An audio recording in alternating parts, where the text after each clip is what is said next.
institucions, des de la política. El president de la Generalitat, Gerard Sala, recentment investit, ha presentat el seu nou govern. Les conselleries han estat distribuïdes entre Junts per Catalunya, el grup parlamentari republicà i la candidatura d'Unitat Popular. El grup parlamentari republicà es queda amb la majoria de les carteres del govern, inclosa la vicepresidència, encapçalada per Joan Masip. Arnau Vives s'endú la cartera d'Economia i Hisenda.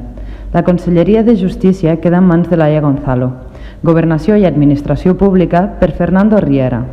Treball, Afers Socials i Família passa a càrrec d'Oriol Pallà.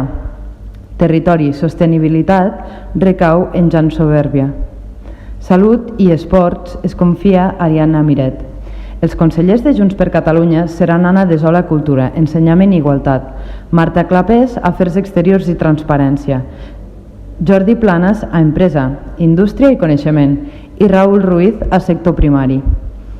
S'ha confiat la Conselleria de Procés Constituent a la CUP, de la qual se n'encarrega Merlina del Giusse. Finalment, el president Sala ha declarat que ha optat per un govern paritari i que confia en els 3 grups parlamentaris que li han donat suport, independentment dels conflictes previs a la sessió d'investidura. Des de les institucions, des de la